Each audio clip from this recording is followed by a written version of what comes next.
हाँ जी, हम लोग पढ़ रहे हैं हमारी पेपर 2 की unit business management and HRM. ठीक है, उसी को कंटिन्यू करते हुए कल हम लोगों ने चैप्टर पढ़ा था हमारा कलेक्टिव बार्गेनिंग, जिसको हमने फिनिश किया था। आज हम लोग उसी को कंटिन्यू करेंगे और एक नया चैप्टर स्टार्ट करेंगे।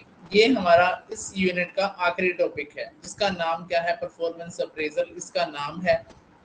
परफॉर्मेंस आप सभी को पता है कि क्या होती है। कोई काम हम लोग करते हैं तो उसको मेजरमेंट करते हैं, वो हमारी परफॉर्मेंस चेक की जाती है। अप्रेज करने का मतलब क्या है कि परफॉर्मेंस को चेक आउट किया जाएगा, और चेक आउट किया जाएगा सब तरफ से। सबऑर्डिनेट भी करेगा, सुपीरियर भी करेगा, सब तरह से आपकी परफॉर्मेंस को क्या किया जाएगा? अप्रेज किया जाएगा। ठीक है जी। तो क्या परफॉर्मेंस अप्रेजल कहता है? परफॉर्मेंस अप्रेजल क्या है? एक सिस्टमेटिक प्रोसेस है, मतलब प्रक्रिया है, जिसमें एम्प्लॉइज की जॉब परफॉर्मेंस को इवेल्युएट किया जाता है, मूल्यांकन किया जाता है in relation to the projects on which the employees has worked and his contribution to the organisation. कहता है कि परफॉर्मेंस अप्रेजल क्या है? एक ऐसी सिस्टमेटिक प्रोसेस है जिसमें एम्प्लॉई की जॉब परफॉर्मेंस को इवेल्युएट किया जाता है। किसके संबंध में? जिस प्रोजेक्ट पर वो काम कर रहा होता है। फॉर एग्जाम्पल, मैंने आपको कोई शीट बनाने को दी, उस शीट बनाने में आपने जो काम किया, वो आपने जो काम किया मैं उसको इवेल्युएट करूंगा। तो उसका मतलब क्या हो गया कि जिस प्रोजेक्ट से आप संबंधित हो, उस पर आपके किए गए काम को मैं इवेल्युएट कर रहा हूँ। इसका मतलब मैं क्या कर रहा हूँ? मैं आपकी परफॉर्मेंस को अप्रेज कर रहा हूँ।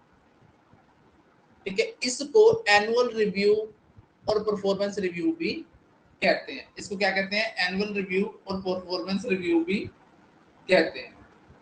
ठीक है जी। The basic purpose of performance appraisal is to identify, पहचान करनी है। ठीक है, द बेसिक पर्पज क्या है?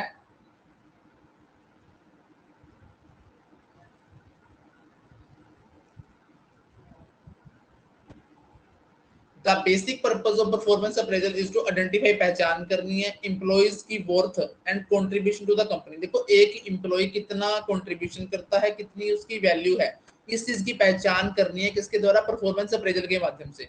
इसमें कौन कौन से इंपॉर्टेंट फैक्टर शामिल होते हैं? अटेंडेंस हो गया, एफिशिएंसी होगी, एटीट्यूड हो गया, क्वालिटी ऑफ वर्क होगी, अमाउंट ऑफ वर्क होगी। Just a few important factor. तो आपको एक बात समझ में आ गई कि परफॉर्मेंस अप्रेजल क्या होती है। परफॉर्मेंस अप्रेजल होती है कि फॉर एग्जांपल मैंने आपको कोई काम दिया, ठीक है, कोई प्रोजेक्ट दिया, उस प्रोजेक्ट पर आपने क्या किया? वर्क किया। उस किए गए वर्क को मैं क्या कर रहा हूं? मैं इवेलुएट कर रहा हूं। मैं क्या कर रहा हूँ? इवेलुएट कर रहा हूँ। वही आपकी क्या कहलाती है? परफॉर्मेंस अप्रेजल कहलाती है। इसी को आप लोग क्या कहते हो? एनुअल रिव्यू और परफॉर्मेंस रिव्यू भी कहते हैं। इसमें अब आपकी परफॉर्मेंस को इवेलुएट क्या किया जाएगा? ठीक है, अब इसमें क्या है कि आपकी परफॉर्मेंस को इवेलुएट करने का फायदा क्या होगा? क्यों करेंगे आपकी परफॉर्मेंस को अप्रेजल? इसमें क्या की जाएगी? पहचान की जाएगी कि एम्प्लॉय का कितना कंट्रीब्यूशन है, मतलब एक एम्प्लॉय कितना महत्वपूर्ण है। ठीक है, किसी ऑर्गेनाइजेशन के लिए उसका क्या कंट्रीब्यूशन है एक कंपनी में। एक कंपनी में एक आदमी का या फिर एक एम्प्लॉय का कितना कंट्रीब्यूशन है, कितनी उसकी वैल्यू है। ये सब बातों के लिए आप क्या करते हो? उसकी परफॉर्मेंस को अप्रेज करते हो। अब कौन कौन से फैक्टर हैं जो इसमें शामिल होते हैं भैया? एक उसकी अटेंडेंस मायने रखती है। ठीक है, अटेंडेंस हो गया, एफिशिएंसी होगी, एटीट्यूड हो गया, क्वालिटी ऑफ वर्क हो गया, अमाउंट ऑफ वर्क हो गया। ये सारे कुछ फैक्टर हैं जो क्या रखते हैं? मायने रखते हैं।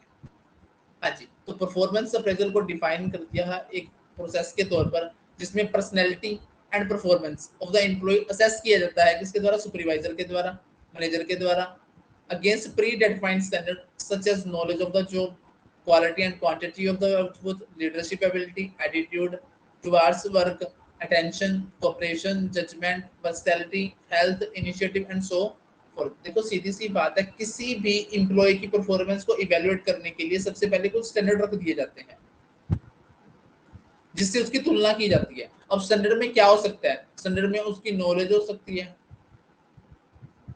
ठीक है, उसकी वर्क की क्वालिटी हो सकती है, क्वांटिटी हो सकती है, उस आदमी का लीडरशिप स्टाइल हो सकता है, एबिलिटीज हो सकती हैं। ठीक है, किसी काम के प्रति एटीट्यूड हो सकता है। ठीक है, आपकी अटेंडेंस हो सकती है। ठीक है, जज हेल्थ इनिशिएटिव्स हो सकते हैं। ये सारी की सारी बातों को लेकर आपके सामने एक स्टैंडर्ड रख दिया, तो इसके कंपैरिजन में आपको इवैल्यूएट किया जाएगा। तो परफॉर्मेंस अप्रेजल क्या हो गया, एक ऐसा सिस्टमेटिक प्रोसेस और प्रक्रिया जिसमें आपकी पर्सनैलिटी और आपकी परफॉर्मेंस को असेस किया जाएगा। किसके द्वारा? सुपीरियर के द्वारा, मैनेजर के द्वारा। किसके अगेंस्ट? जो पहले से डिसाइड किया गया स्टैंडर्ड। अब पहले से डिसाइड किया गया स्टैंडर्ड का मतलब क्या है कि एक नॉलेज का स्टैंडर्ड डिसाइड कर दिया भैया एमकॉम प्लस नेट होना चाहिए। जैसे फॉर एग्जांपल क्वालिटी का मतलब क्या है कि बच्चे, ये लगा लो कि 100 में से सिर्फ 10 बच्चे या 5 बच्चे फेल होने चाहिए। क्वालिटी अच्छी होनी चाहिए। आपका लीडरशिप स्टाइल कैसा है, आपका काम के प्रति एटीट्यूड कैसा है, अटेंडेंस कैसे, इन सब का पहले एक ढांचा तैयार कर दिया। अब आपके द्वारा किए गए काम के इन्हीं चीजों का एक्चुअल में आपका मेजरमेंट करके इससे कंपैरिजन की जाएगी। अगर आप इन बातों पर खरे उतरे तब तो मिलेंगे आपको ज्यादा पॉइंट्स, अदरवाइज कम पॉइंट मिलेंगे। इसको आप लोग परफॉर्मेंस की रेटिंग भी कहते हैं, परफॉर्मेंस इवैल्यूएशन भी कहते हैं, एम्प्लॉय असेसमेंट भी कहते हैं, परफॉर्मेंस रिव्यू भी कहते हैं और मेरिट रेटिंग भी कहा जाता है। तो परफॉर्मेंस अप्रेजल को किन किन नामों से जाना जाता है, ये चीज आपने ध्यान में रखनी है। Performance rating, performance evaluation, employee assessment, performance review, merit rating, इन सब नामों से जाना जाता है। तो परफॉर्मेंस अप्रेजल किया क्यों जाता है? आइडेंटिफाई करने के लिए, क्या आपकी एबिलिटीज और कंपिटेंसीज किसकी? एम्प्लॉय की, for future growth and development. भैया एक एम्प्लॉय की फ्यूचर ग्रोथ और डेवलपमेंट के लिए उसकी एबिलिटी और कंपिटेंसीज को आइडेंटिफाई किया जाता है। किसके माध्यम से? परफॉर्मेंस अप्रेजल के माध्यम से। इसका उद्देश्य क्या होता है, इसका एम क्या होता है? असरटेन करना worth of the employee to the organisation. एक एम्प्लॉय एक ऑर्गेनाइजेशन के लिए कितना वर्थी है, कितना मूल्यवान है, ये चीज असरटेन करने के लिए आप कौन सी टेक्निक बनाते हो? आप बनाते हो परफॉर्मेंस अप्रेजल। क्या बनाते हो? Performance appraisal. ठीक है जी, चलिए। अब relationship of performance appraisal and job analysis. अब जॉब एनालिसिस और परफॉर्मेंस अप्रेजल में क्या संबंध होता है? जो परफॉर्मेंस अप्रेजल रिलेटेड होता है जॉब एनालिसिस से, in the sense that job analysis स्थापित करता है जॉब रिक्रूटमेंट, जो कवर करता है, जो कन्वर्ट करता है analysis into standard on which the performance is judged and result is defined the basis for the performance appraisal। कहता है कि परफॉर्मेंस अप्रेजल और जॉब एनालिसिस में रिलेशनशिप है। जो परफॉर्मेंस अप्रेजल किससे रिलेटेड है? जॉब एनालिसिस से। क्योंकि जॉब एनालिसिस क्या करता है, वो एस्टैब्लिश करता है जॉब रिक्वायरमेंट क्या है, जो कन्वर्ट कर देता है एनालिसिस इनटू स्टैंडर्ड। भैया जॉब जो रिक्वायरमेंट थी वो आपके लिए एक तरह का क्या बन गई? एक स्टैंडर्ड बन गई, जिसमें जॉब की परफॉर्मेंस को जज किया जाएगा। ठीक है, और result in the defining the base for performance appraisal. अब जॉब रिक्रूटमेंट में आपने जो एनालिसिस किया, जो स्टैंडर्ड किया, वो आपके लिए जॉब परफॉर्मेंस अप्रेजल का एक बेस बन गया। ठीक है, जॉब एनालिसिस क्या? Description of work and employee required in a particular job. किसी पर्टिकुलर काम के लिए, जॉब के लिए, ठीक है, डिस्क्रिप्शन, क्या काम चाहिए और कैसा एम्प्लॉय चाहिए, इस चीज का डिस्क्रिप्शन, वर्णन क्या कहलाता है? जॉब एनालिसिस कहलाता है। तो परफॉर्मेंस स्टैंडर्ड का मतलब क्या हो गया? जो जॉब रिक्वायरमेंट थी उसको एक्सेप्टेबल और अनएक्सेप्टेबल लेवल ऑफ परफॉर्मेंस में क्या कर लिया? कन्वर्ट कर लिया। या जॉब डिस्क्रिप्शन यहाँ पे तो क्या कर दिया आपने? काम और एम्प्लॉय का वर्णन कर दिया। ठीक है, अब काम का वर्णन कर दिया, भी ये काम आप लोगों से करवाना है। अब आपने उसको क्या कर दिया? कन्वर्ट कर दिया भी एक्सेप्टेबल और अनएक्सेप्टेबल, कितना प्राप्त किया जा सकता है और कितना प्राप्त नहीं किया जा सकता। एक तरह से आपने क्या डिसाइड कर दिया? स्टैंडर्ड डिसाइड कर दिया। अब आप क्या करोगे? अब आप अपनी परफॉर्मेंस को अप्रेज करोगे। परफॉर्मेंस अप्रेजल क्या करता है? डिस्क्राइब करता है strength, weaknesses, ability and competencies of an employee in relation to the job. भी जॉब के संबंध में एक आदमी की स्ट्रेंथ क्या है, वीकनेस क्या है, एबिलिटी क्या है, योग्यता क्या है, इन सब बातों का वर्णन कौन करता है? Performance appraisal. ठीक है जी, हाँ जी, यहाँ तक की जानकारी में कोई दिक्कत हो?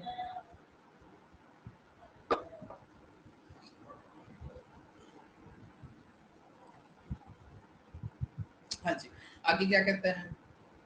ऑब्जेक्टिव क्या है? अब आप परफॉर्मेंस को अप्रेजल क्यों करेंगे? क्योंकि आपने अपने एम्प्लॉय को क्या करना हो सकता है? आपने अपने एम्प्लॉय को प्रमोट करना हो सकता है। उसकी परफॉर्मेंस के बिहाफ पर और कॉम्पिटेंसी के बिहाफ पर ही प्रमोट करोगे आप। Identify the requirement for training, भी आप अपनी परफॉर्मेंस को अप्रेजल करोगे अपने एम्प्लॉय की। आपको जरूरत महसूस देखना चाहोगे या ट्रेनिंग और डेवलपमेंट की जरूरत है? क्या आप एम्प्लॉय जो काम कर रहे हैं वो सही तरीके से काम कर पा रहे हैं या फिर उनको ट्रेनिंग दी जाए? To provide confirmation to those employees who are hired as probationary employees upon completion of the term.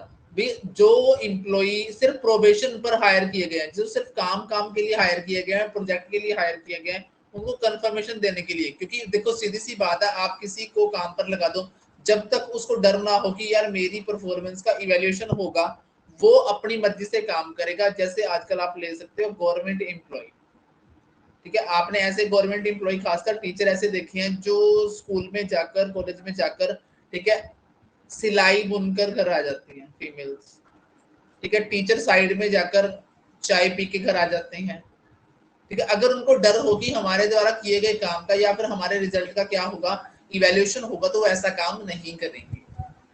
Take a decision regarding the hike in the employees pay. अगर आपने अपनी एम्प्लॉइज की पे बढ़ानी है तो पहले आप क्या करोगे, उसकी परफॉर्मेंस को तो चेक करोगे। अगर उसकी परफॉर्मेंस बेटर जा रही है, दिन पर दिन उससे कंपनी को बेनिफिट हो रहा है, तो आप उसकी परफॉर्मेंस से क्या कर दोगे, पे और इंसेंटिव बढ़ा दोगे। To facilitate communication between superior and subordinate, superior और सबऑर्डिनेट के बीच में कम्युनिकेशन बना रहे, इसलिए भी आप क्या करते हो, उसकी परफॉर्मेंस को इवैल्यूएट करवाते हो। To help employees in understanding where they stand in terms of performance. भैया देखो सीधी सी बात है, अब परफॉर्मेंस अप्रेजल तो आप भूल जाओ, आप लोग पढ़ रहे हो यूजीसी नेट, ठीक है, यूजीसी नेट पढ़ रहे हो, आप लगाते हो एमसीक्यूज, ठीक है, आप लगाते हो टेस्ट। आप टेस्ट क्यों लगाते हो, सिर्फ इसलिए लगाते हो ना कि आप अपनी परफॉर्मेंस के संबंध में कहां स्टैंड कर रहे हो। आप क्या कर रहे हो, अपनी परफॉर्मेंस को ही अप्रेज कर रहे हो, इवेल्युएट कर रहे हो आपकी परफॉर्मेंस को, ठीक है, यही परफॉर्मेंस अप्रेजल है। एडवांटेज क्या है, देखो आपको डर हो कि यार मेरे किए गए काम की चेकिंग होगी, तो आप अपनी परफॉर्मेंस को इंप्रूव करोगे, क्योंकि आप गलत काम नहीं करना चाहोगे। आपको पता है कि बॉस वार्निंग देके गया है कि एक से दूसरी बार अगर अपना काम गलत गया या फिर मेरी परफॉर्मेंस ढीली निकली तो वो मेरे को क्या कर देगा, फायर कर देगा, ठीक है। तो परफॉर्मेंस क्या होगी, इंप्रूव होगी। Performance appraisal major focus on improving employees performance. It ये एनालिसिस रिवैल्यूएट करता है opportunity factor like social process and the technology. Performance appraisal का मेजर फोकस इसके ऊपर होता है इंप्रूव करना, एम्प्लॉय की परफॉर्मेंस को इंप्रूव करना। ये एनालिसिस करता है और इवैल्यूएट करता है अपॉर्चुनिटी, कहाँ अवसर अवेलेबल है, जैसे सोशल प्रोसेस और टेक्नोलॉजी में कहाँ कहाँ अपॉर्चुनिटीज अवेलेबल है, उसको क्या करने का काम करता है, इवैल्यूएट करने का काम करता है। दूसरी काम एम्प्लॉय डेवलपमेंट होती है। परफॉर्मेंस अप्रेजल हेल्प करता है डिटरमाइन करने में who is need of more training, किसको ट्रेनिंग की आवश्यकता है, as it gives information regarding the strength, potential as well as weakness of the employee। देखो जब आपकी परफॉर्मेंस को इवैल्यूएट किया जाएगा, ठीक है, जैसे फॉर एग्जांपल अब आप टेस्ट लगाओगे, टेस्ट लगाने के बाद आपको पता चल जाएगा कि कौन सा सब्जेक्ट वीक है, कौन सा स्ट्रॉन्ग है, किसी में आप क्या हो, मीडियम हो, इन सब बातों के बारे में पता चल जाएगा। तो यहाँ पर क्या होगा, इसी तरह एक एम्प्लॉय की परफॉर्मेंस को जब अप्रेज किया जाएगा, ठीक है, तो पता चल जाएगा कि उसकी स्ट्रेंथ क्या है, उसकी वीकनेस क्या है, कहाँ ट्रेनिंग देने की जरूरत है, कहाँ ट्रेनिंग देने की जरूरत नहीं है। और तीसरी बात, कोई कमी आती है, देखो परफॉर्मेंस अप्रेजल से क्या होता है, डिटेक्ट करता है एम्प्लॉय की कमियों के बारे में और उसको सुझाव देता है कि बेटा तू ऐसे नहीं ऐसे कर, ठीक है। फिर वहीं घूम के चलते हैं, आपने टेस्ट लगाया, ठीक है, टेस्ट लगाने का तरीका क्या है कि जो क्वेश्चन फंस गया आप उसी के ऊपर फंस के बैठे रहे, ठीक है। या फिर मैथ का कोई क्वेश्चन ऐसा था जिसको आप सोल्व करने पर तुल गए कि बेटा आज तो तेरे को ही सोल्व करके जाऊंगा, बेशक सारा पेपर छूट जाए। ये बेवकूफी है पेपर एग्जाम में।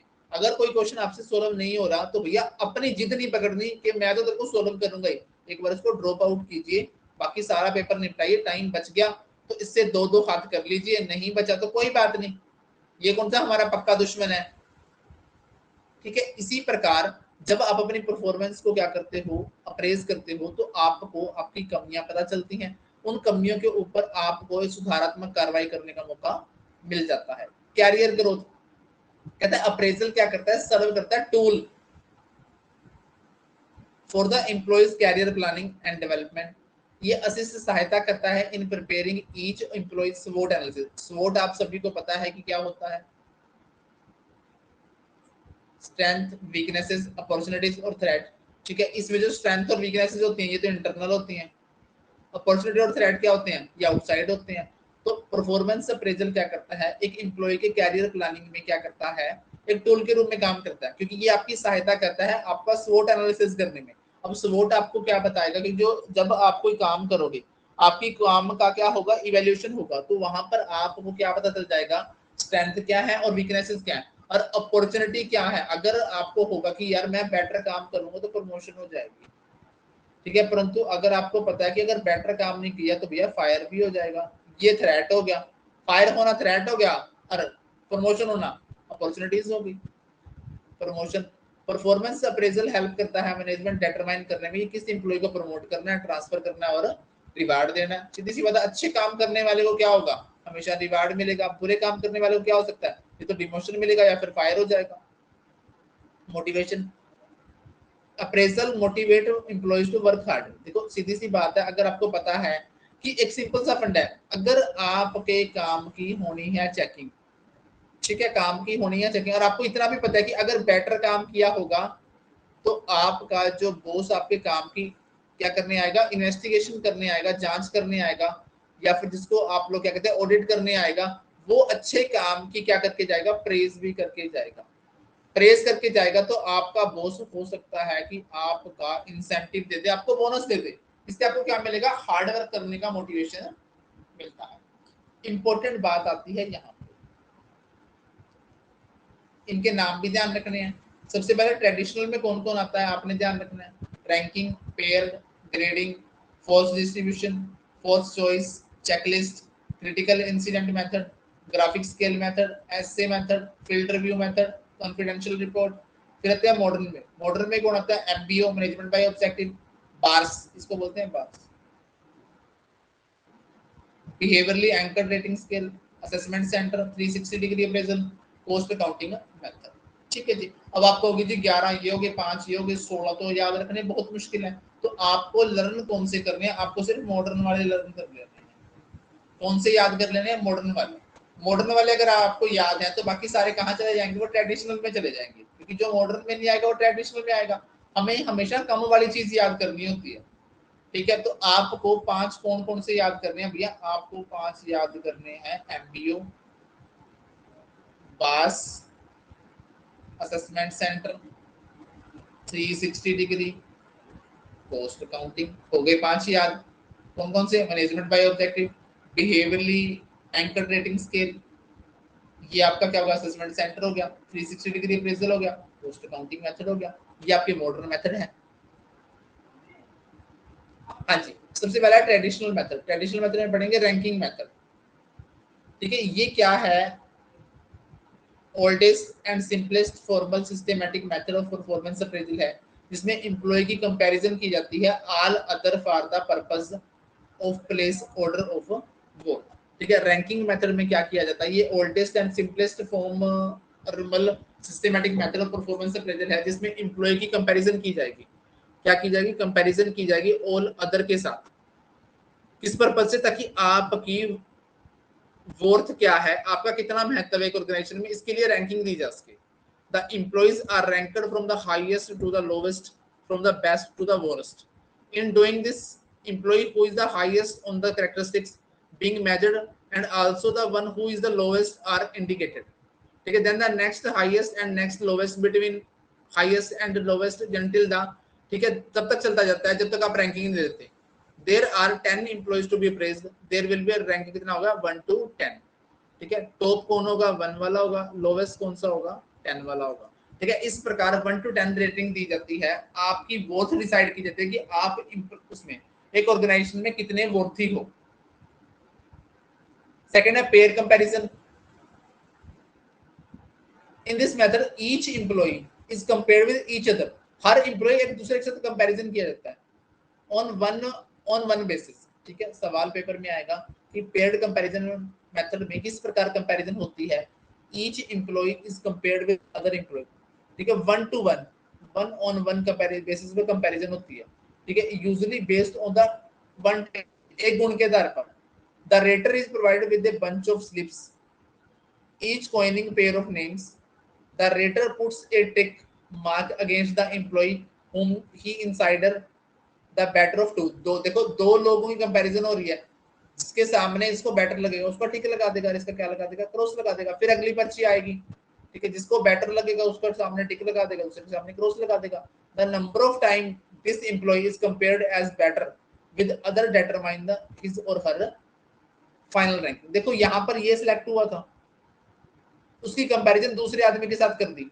मान लो यहाँ पे इसको उतार दिया मैंने, इसकी कंपैरिजन दूसरे, यहाँ फिर ये सिलेक्ट हो गया, ये आगे कैरी फॉरवर्ड हो गया, अब नया अंकल आ जाएगा, अब नए के साथ कंपैरिजन करेंगे। ठीक है, यहाँ पर ये वाला रद्दी हो गया, ये चला गया, अब आगे किसके साथ, इसके साथ कंपैरिजन हो गया अगले की, ऐसे चलते जाएगा। ठीक है, तो फॉर्मूला पूछा जाता है इसमें, the number of possible pair कितने बन सकते हैं एम्प्लॉइज के, इसके ऊपर सवाल आता है। Following formula n into n minus 1/2।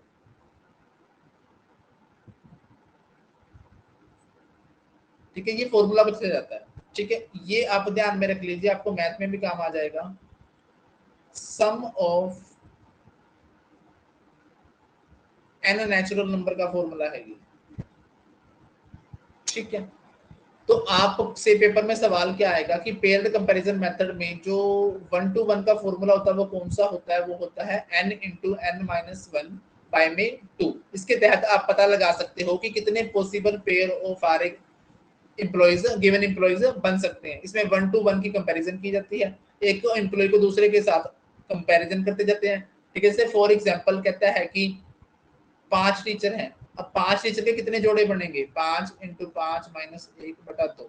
ठीक है, 5 में से क्या 4 4 पंजा 20, कितने जोड़े बन जाएंगे, 10 पेयर बन जाएंगे। ठीक है, 5 टीचर के 10 पेयर बन जाएंगे। Grading method, in this method certain categories of worth are established in advance and carefully defined। क्या कहता है कि इस मेथड में कुछ कैटेगरीज ऑफ वर्थ की एस्टैब्लिश कर ली जाती हैं एडवांस में और केयरफुली डिफाइन किया जाता है। कहते there can be 3 categories establish for employees, outstanding हो सकता है, सेटिस्फैक्टरी, अनसेटिस्फैक्टरी। जैसे एक टेबल बना ली जाती है फॉर एग्जांपल। ठीक है, यहाँ पर आउटस्टैंडिंग, सेटिस्फैक्टरी, अनसेटिस्फैक्टरी, ये बना लिया। ठीक है, there can be more than 3 grade भी हो सकते हैं। एम्प्लॉइज परफॉर्मेंस को कंपैरिजन किया जाता है ग्रेड डेफिनेशन के साथ। The employee is then allocated to the grade the best describe his or her performance. देखो जैसा हम लोग, आप लोगों ने बहुत सारे क्वेश्चनर भरे होंगे, आप लोग काफी सारे ग्रुप्स में इन्वॉल्व हैं, तो वहां पर जो पीएचडी वाले बच्चे होते हैं वो क्या करते हैं यार, क्वेश्चनर भरवाते हैं आपसे। ठीक है, जिसमें आप लोगों से काफी सारे सवाल होते हैं, इसमें सेटिस्फैक्टरी, नॉन सेटिस्फैक्टरी, ठीक है, न्यूट्रल, ऐसे कुछ ऑप्शंस होते हैं। वैसे ही एम्प्लॉइज की परफॉर्मेंस को इवैल्यूएट करने के लिए ग्रेडिंग मेथड में क्या किया जाता है, उसकी परफॉर्मेंस को एक जो ग्रेड की डेफिनेशन होती है उससे कंपैरिजन किया जाता है। ठीक है, फिर उसके हिसाब से उसको ग्रेड दी जाती है। ये ग्रेड उसकी परफॉर्मेंस को डिफाइन करते हैं। नेक्स्ट है force choice method. The forced choice method is developed by J.P. Guilford. It contains a series of group statement and rater rate करता है how effectively a statement describe each individual being evaluated। कहता है कि जो force choice method होता है वो किसने डेवलप किया है, जेपी गिलफोर्ड ने डेवलप किया है। इसमें series of group of statements होती है। इसमें रेटर क्या करता है, रेट्स देता है कि किस प्रकार इफेक्टिवली स्टेटमेंट को डिस्क्राइब करती है each individual being evaluated.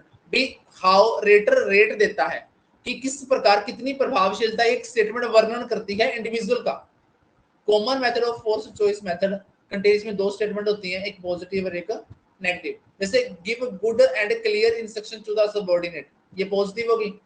Can be depend upon the complete any job assign, ये पॉजिटिव है। कहता है कि पॉजिटिव स्टेटमेंट क्या होगी, gives good and clear instruction to the subordinate, can be depend upon to complete any job assign. Negative कौन सी होगी, makes promise beyond his limit to keep this, भी आप इस लिमिट से बाहर नहीं जाओगे।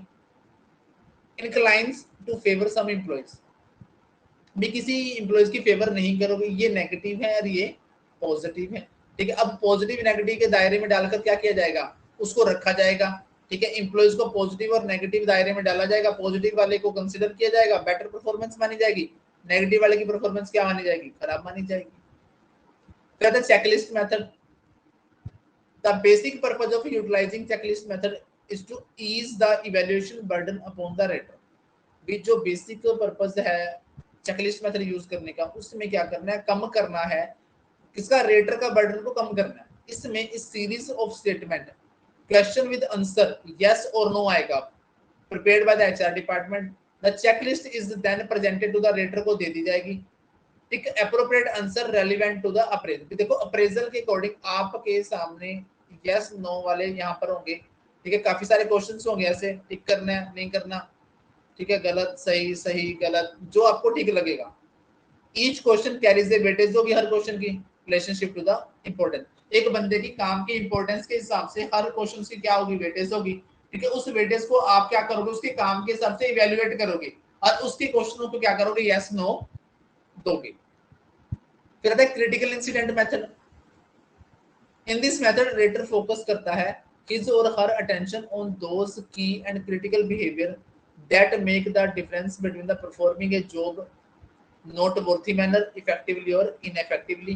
क्या कहता है कि इस मेथड में जो आपका रेटर होता है वो किस पे फोकस देता है, और हिज और उसका ध्यान किस बात पर जाता है, उन मेन फैक्टर पर जाता है, उस क्रिटिकल बिहेवियर पर जाता है जो डिफरेंस डालते हैं कि एक आदमी की परफॉर्मेंस क्या है, इफेक्टिवली है या फिर इनइफेक्टिवली है। इसमें रेटर क्या करता है, रेटर क्या देखता है, उन की फैक्टर की तरफ ध्यान देता है जिससे एक आदमी की परफॉर्मेंस क्या बनती है, इफेक्टिवली और इनइफेक्टिवली बनती है। फिर आती है कॉन्फिडेंशियल रिपोर्ट। ये क्या है, traditional way of appraising employees है, mainly the government department.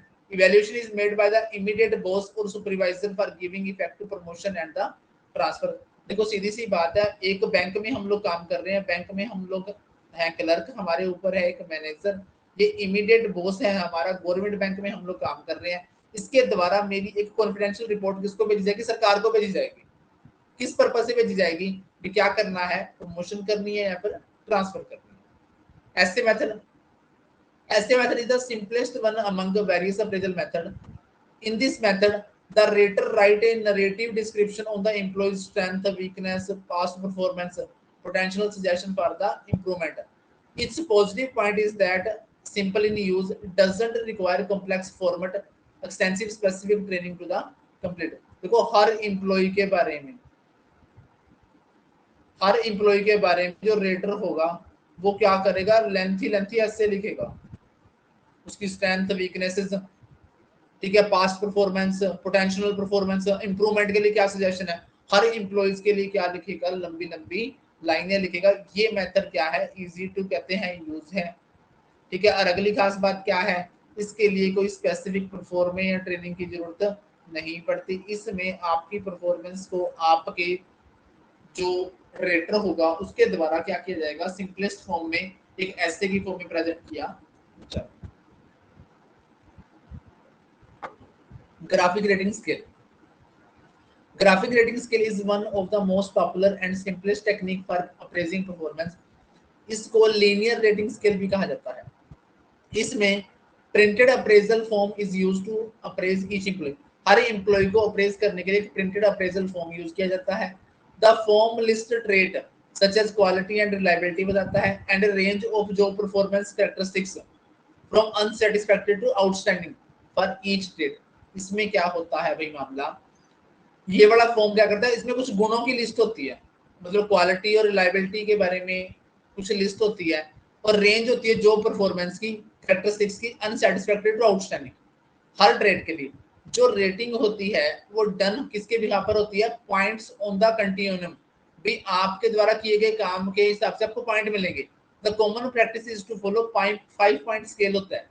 Rater क्या करता है, रेट करता है हर appraisee by checking the score that best describe his or her performance for each trade। भी आपके हर गुण के लिए आपको रेट किया जाएगा।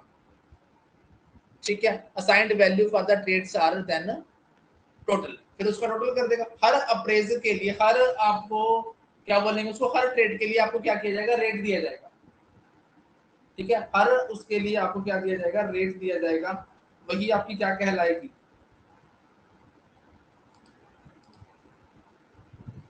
ठीक है, परफॉर्मेंस अप्रेजल कहलाएगी।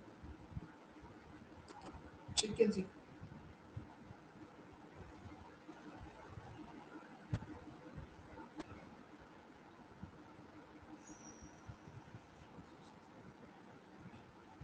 हाँ जी, ये रहा आपका सिंपल ग्राफिक रेटिंग स्केल। ठीक है, ये रहा आपका quality of work. In the accuracy skill, competencies of work, ये देखो consistently, अनसेटिस्फैक्टरी, occasionally unsatisfactory, consistently satisfactory, sometimes satisfactory, sometimes superior, constantly superior, ये ऐसे ऐसे हैं। ठीक है, अब ये क्वांटिटी, पहले क्वालिटी था, अब ये क्वांटिटी है। इसी तरह इसको रेट किया जा सकता है, जिसमें मर्जी टिक किया जा सकता है आपकी परफॉर्मेंस को। ठीक है जी। कहते हैं मॉडर्न मेथड। मॉडर्न में सबसे पहले आता है एमबीओ, मैनेजमेंट बाय ऑब्जेक्टिव। ये हम पूरा चैप्टर पढ़ के आए हैं। Most of the traditional method of performance appraisal are subject to the antagonistic, होता है विरुद्ध, जजमेंट ऑफ द रेटर। भी जो पुराने के पुराने हमारे ट्रेडिशनल मेथड थे, वो सारे के सारे क्या थे, एंटागोनिस्टिक का मतलब था विरुद्ध, जजमेंट ऑफ द रेटर की जजमेंट के विरुद्ध थे। It was to overcome this problem, इस समस्या से पार पाना पड़ेगा। तो पीटर एफ ड्रकर ने क्या किया, प्रपाउंड किया नया कंसेप्ट। अब आपके लिए एक सवाल आ गया कि एमबीओ किसने दिया है, तो एमबीओ आप लोग कह देंगे पीटर एफ ड्रकर ने दिया है। ठीक है, जिसको किसके नाम से, मैनेजमेंट बाय ऑब्जेक्टिव्स के नाम से जाना जाता है। कब दिया था, 1954 में दिया था अपनी किताब में। इसकी किताब का नाम था प्रैक्टिसेस ऑफ मैनेजमेंट। 3 से 4 सवाल आ गए यहाँ पर। एमबीओ किसने दिया, तो आप लोग कहेंगे पीटर एफ ड्रकर ने। कब दिया, 1954 में दिया। ठीक है, ये क्या है, मॉडर्न मेथड है किसका, परफॉर्मेंस अप्रेजल का। इसकी किताब का नाम क्या है, पीटर एफ ड्रकर की द प्रैक्टिसेस ऑफ मैनेजमेंट। जो कंसेप्ट है एमबीओ का, वो conceived by the Drucker, can be describe as a process जहां पे सुपीरियर और subordinate managers of an organisation jointly identify इस कॉमन गोल। ये क्या कहता है, एमबीओ क्या कहता है कि भैया एक तरफ तो एम्प्लॉई है, एक तरफ एम्प्लॉयर है, दोनों ज्वाइंटली मिलकर क्या करेंगे, गोल्स डिसाइड करेंगे। एक ऑर्गेनाइजेशन के गोल्स, जब मैनेजर और सबऑर्डिनेट, यानी कि सीधी सी बात है, जब एक ऑर्गेनाइजेशन के गोल डिसाइड करने में नीचे तक के सबऑर्डिनेट को इन्वॉल्व किया जाएगा, ठीक है, तो वो मेथड क्या कहलाएगा, मैनेजमेंट बाय ऑब्जेक्टिव कहलाएगा। Define each individuals major area of responsibility, हर इंडिविजुअल का एक एरिया फिक्स कर दिया जाएगा रिस्पांसिबिलिटी का। ठीक है, इन terms of result expected of him, भी उससे आपसे क्या आशा की जाती है, आपकी ये जिम्मेवारी बनती है, इन सब के लिए क्या कर दिया जाएगा, रिस्पांसिबिलिटी का दायरा फिक्स कर दिया जाएगा और यूज किया जाएगा मेजर एज ए गाइड, और उस दायरे को गाइड के रूप में यूज किया जाएगा। भी वो कितना काम कर रहा है, उसका कितना कंट्रीब्यूशन रहता है। देखो, जो आपको जिम्मेवारी दी गई है, जो आपको जिम्मेदारी दी गई है, वो आपके लिए एक तरह का स्टैंडर्ड बन गई कि इतना काम आपने करना है। अब आपका जो एक्चुअल होगा, इससे कंपैरिजन की जाएगी। तो मैनेजमेंट बाय ऑब्जेक्टिव क्या कहता है कि इंप्लॉइज को क्या करना है, ज्वाइंटली डिफाइन करने हैं, आइडेंटिफाई करने हैं गोल्स को, ऑर्गेनाइजेशन के गोल को मिलकर डिसाइड करना है। किसके माध्यम से, मैनेजमेंट बाय ऑब्जेक्टिव के माध्यम से। मोस्ट इंपोर्टेंट आता है 360 डिग्री अप्रेजल। अब 360 डिग्री का मतलब क्या है कि यहाँ पे आप बैठे हो, आपके सराउंडिंग आने वाले सुपीरियर, सबऑर्डिनेट, मैनेजर, सब तरह के लोग क्या करेंगे, आपको इवेल्युएट करेंगे। Yet another method used to appraise the employee's performance is 360 degree appraisal. ये first discover developed and formally use किया था general electric company of USA 1992। अब कितना अच्छा क्वेश्चन है कि 360 डिग्री अप्रेजल सबसे पहले किसने यूज किया था, किसने डेवलप और यूज किया था, तो general electric company of USA 1992। ठीक है, फिर ये कंट्रीज इंक्लूडिंग, तो बाकी कंट्री में ट्रेवल कर गया।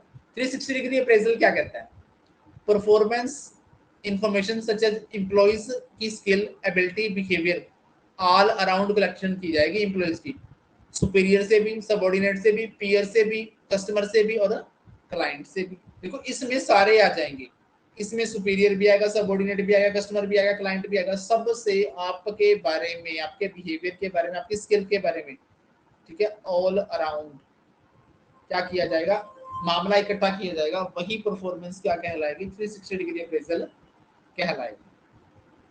फिर बार्स आता है, behaviourally anchored rating scale. The problem of judgmental performance evaluation inherent in the traditional method।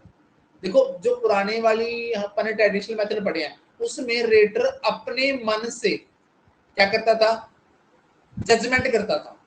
तो जजमेंट परफॉर्मेंस इवैल्यूएशन की जो समस्या थी, ठीक है, वो ट्रेडिशनल मेथड में थी। कहता है उसको दूर करने के लिए, ठीक है, आपको क्या करना है, the problem of judgemental performance evaluation is inherent, शामिल थी इसमें ट्रेडिशनल मेथड में ऑफ परफॉर्मेंस इवैल्यूएशन में।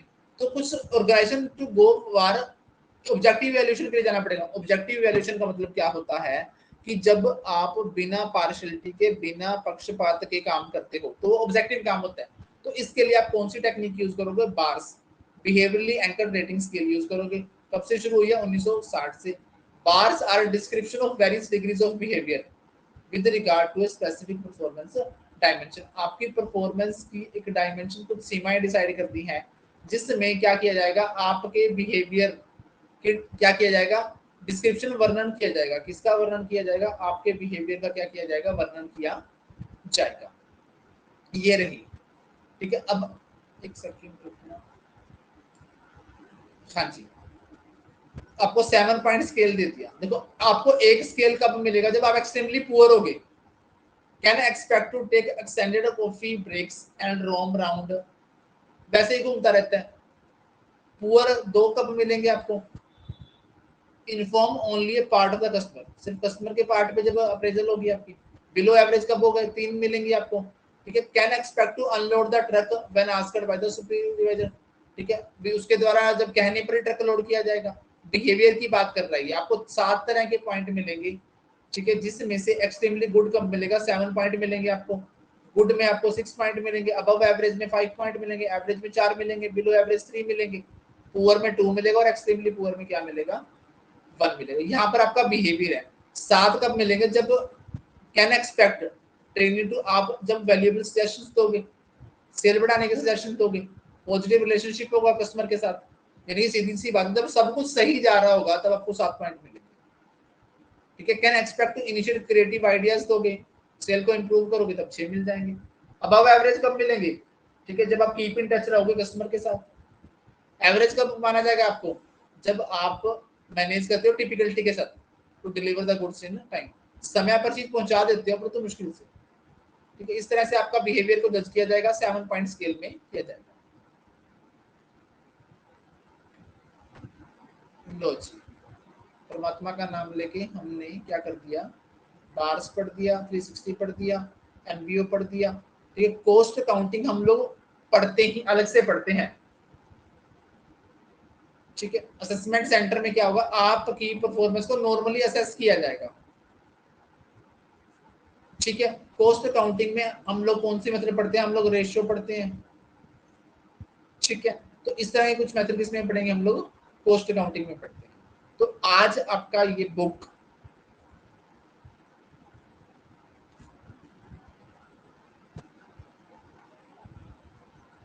आ गया क्या, हाँ जी, आपका बिजनेस मैनेजमेंट प्लस एचआरएम क्या होता है, फिनिश।